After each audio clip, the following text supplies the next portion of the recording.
Francisco Cândido Xavier e Valdo Vieira, Mecanismos da Mediunidade, 11º livro da coleção A Vida no Mundo Espiritual, ditado pelo Espírito André Luiz.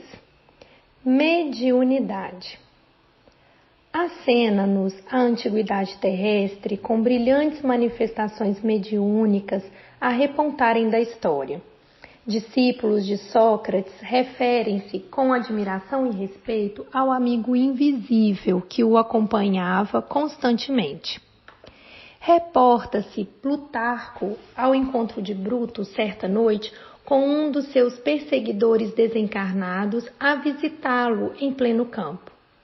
Em Roma, no tempo de Minerva, Pausânias, ali condenado a morrer de fome, passou a viver em espírito, monoideizado na revolta em que se alucinava, aparecendo e desaparecendo aos olhos de circunstantes assombrados durante largo tempo.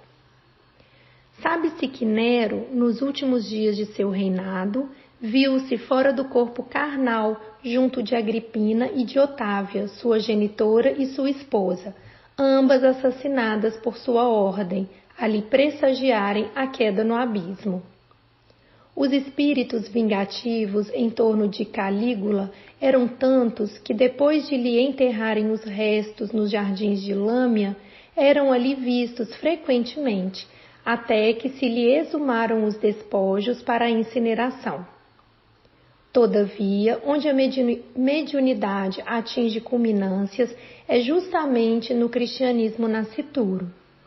Toda a passagem do Mestre inesquecível entre os homens é um cântico de luz e amor, externando-lhe a condição de medianeiro da sabedoria divina.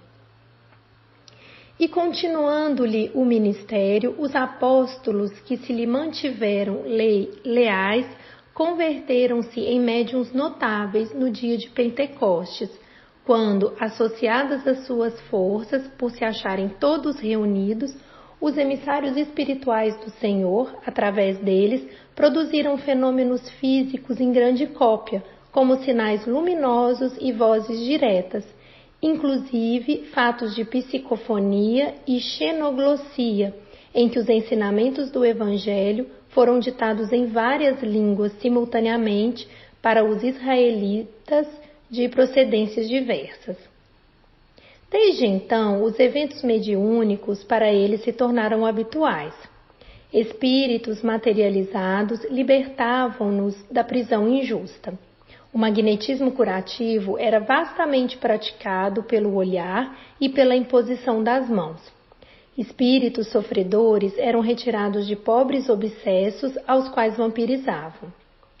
Um homem objetivo e teimoso, quanto Saulo de Tarso, desenvolve a clarividência. De um momento para o outro, vê o próprio Cristo às portas de Damasco e lhe recolhe as instruções. E porque Saulo, embora corajoso, experimente enorme abalo moral, Jesus, conduído, procura Ananias, médium clarividente na aludida cidade, e pede-lhe socorro para o companheiro que encetava a tarefa.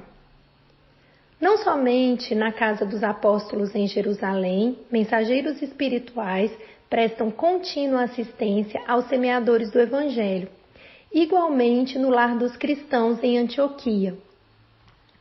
A mediunidade opera serviços valiosos e incessantes. Dentre os médiuns aí reunidos, um deles, de nome Agabo, incorpora um espírito benfeitor que realiza importante premonição.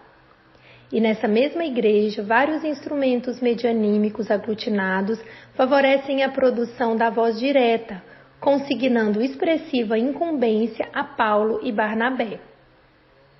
Em Trode, o apóstolo da gentilidade recebe a visita de um varão em espírito a pedir-lhe concurso fraterno. E tanto quanto acontece hoje, os médiuns de ontem, apesar de guardarem consigo a bênção divina, experimentavam injustiça e perseguição. Quase por toda a parte padeciam inquéritos e sarcasmos, vilipêndios e tentações. Logo no início das atividades mediúnicas que lhes dizem respeito, vêem-se Pedro e João segregados no cárcere. Estevão é lapidado. Tiago, filho de Zebedeu, é morto a golpes de espada. Paulo de Tarso é preso e açoitado várias vezes. A mediunidade que prossegue fungindo entre os mártires cristãos, sacrificados nas festas circenses, não se eclipsa ainda mesmo quando o ensinamento de Jesus passa a sofrer estagnação por impositivos de ordem política. Apenas há alguns séculos vimos Francisco de Assis exalçando-a em luminosos acontecimentos. Lutero transitando entre visões. Teresa d'Ávila em admiráveis desdobramentos. José de Cupertino levitando ante a espantada observação do Papa Urbano VIII. E o Swedenborg recolhendo, afastado do corpo físico, anotações de vários planos espirituais que ele próprio filtra para o conhecimento humano, segundo as concepções de sua época. Compreendemos assim a validade permanente do esforço de André Luiz, que, servindo-se de estudos e conclusões de conceituados cientistas terrenos, tenta também aqui colaborar na elucidação dos problemas da mediunidade, cada vez mais inquietantes na vida conturbada do mundo moderno. Sem recomendar de modo algum a prática do hipnotismo em nossos templos espíritas, a ele recorre de escantilhão para fazer mais amplamente compreendidos os múltiplos fenômenos da conjugação de ondas mentais, além de, com isso, demonstrar que a força magnética é simples agente, sem ser a causa das ocorrências medianímicas nascidas invariavelmente de espírito para espírito. Em nosso campo de ação, temos livros que consolam e restauram, medicam e alimentam, tanto quanto aqueles que propõem e concluem, argumentam e esclarecem. Nesse critério, surpreendemos aqui um livro que estuda. Meditemos, pois, sobre suas páginas. Emmanuel, Uberaba, 6 de agosto de 1959.